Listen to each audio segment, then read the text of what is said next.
வணக்கம். இன்றைய தினம் அண்ணா பல்கலைக்கழகம் கிண்டியில் இருக்கக்கூடிய அண்ணா பல்கலைக்கழகத்தில் பட்டமளிப்பு விழாவானது நடைபெற்றது. இதில் தமிழக ஆளுநர் RN ரவி அவர்கள் சிறப்பு விருந்தினராக கலந்து கொண்டு மாணவர்களுக்கு பட்டமளிக்கக்கூடிய அந்த நிகழ்ச்சியானது இன்றைய தினம் நடைபெற்றது. இதில் நேதாஜி அவர்களின் 127வது பிறந்த நாள் விழாவானது கொண்டாடப்பட்டது. அதில் சிறப்பு அழைப்பாளராகவும் கலந்து கொண்டார் ஆளுநர் RN ரவி அவர்கள். இதில் மாணவர்கள் பெருமளவில் கலந்து கொண்டனர். குறிப்பாக UG, PG, PhD படிக்கக்கூடிய அனைத்து தரப்பு மாணவர்களும் கலந்து கொண்டனர். இளங்கலை மாணவர்கள், முதுகலை மாணவர்கள், அதே போன்று ஆராய்ச்சி படிப்பு மாணவர்கள் உள்ளிட்ட அனைத்து தரப்பினருமே இன்றைய தினம் கலந்து கொண்டனர். குறிப்பாக ஆளுநர் RN ரவி அவர்கள் வருகை தர இருப்பதனால் அனைத்து மாணவர்களும் தவறாமற் வருகை பதிவு தர வேண்டும். அவர்கள் பெயர்களை பதிவு செய்ய வேண்டும். அப்படி வந்தால்தான் அவர்களுக்கான அட்டெண்டன்ஸ் அளிக்கப்படும் என்றும் தெளிவாக ஒரு சுற்றறிக்கையானது அண்ணா பல்கலைக்கழகத்திலிருந்து அனுப்பப்பட்டிருந்தது. இன்றைய தினம் ஆளுநர் RN ரவி அவர்கள் அந்த நிகழ்ச்சியில் கலந்து கொண்டு பேசும் பொழுது இந்தியாவின் தேசத்தந்தை நேதாஜி அவர்கள்தான் என்று தற்பொழுது பேசியிருக்கிறார். இது தற்பொழுது ஒரு சர்ச்சையை கிளப்பி இருக்கிறது என்றுதான் சொல்ல வேண்டும்.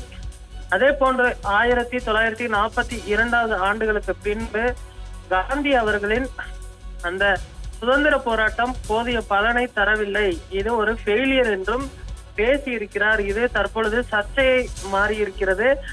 ஏனென்று சொன்னால் காந்தி அவர்களின் பிறந்த நாள் ஒரு வெகு விமர்சையாக கொண்டாடப்பட்டு வருவது வழக்கம். அக்டோபர் 2ஆம் தேதி காந்தி ஜெயந்தி. அன்றைய தினம் இந்தியா முழுவதும் விடுமுறையும் அளிக்கப்பட்டு வருகிறது. அதே போன்று காந்தி தான் இந்தியாவின் தேசத்தந்தை என்றும் பள்ளி பாட புத்தகங்களில் வரலாறுகள் இருக்கிறது. அதே போன்று காந்திஜி அவர்கள் தண்டி யாத்திரை உள்ளிட்ட பல்வேறு போராட்டங்களை அகிம்சா போராட்டம் உள்ளிட்ட பல்வேறு போராட்டங்களை முன்னெடுத்து வந்திருக்கிறார்.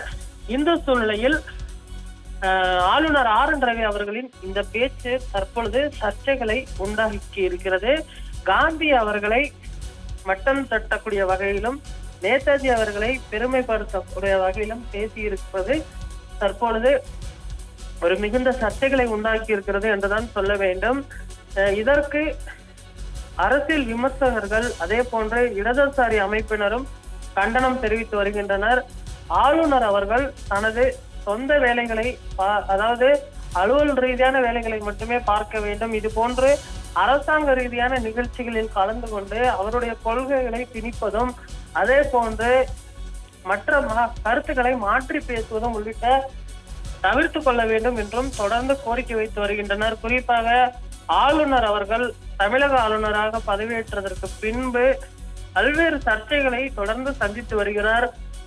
குறிப்பாக தமிழக அரசை விமர்சிப்பதும் அதே போன்று மசோதாக்களுக்கு ஒப்புதல் அளிக்காமல் இருப்பது, அதே போன்று சனாதனம் குறித்து அவருடைய பேச்சு, திராவிடம் உள்ளிட்டவை குறித்தும் அவருடைய கருத்து உள்ளிட்டவை பல்வேறு சர்ச்சைகளை உண்டாக்கி வரக்கூடிய சூழ்நிலையில் தற்பொழுது அவர் நேதாஜி குறித்து பேசியிருப்பது ஒரு மிகுந்த சர்ச்சைகளை உண்டாக்கி இருக்கிறது.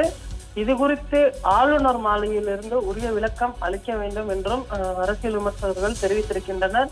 இது போன்ற விமர்சனங்களை தவிர்த்து கொள்ள முன்வர வேண்டும் என்றும் அவர்களுடைய கோரிக்கையாக இருக்கிறது. ஆனால் ஆளுநர் தனது கருத்தில் உறுதியாக இருப்பதாக தெரிவிக்கப்பட்டிருக்கிறது.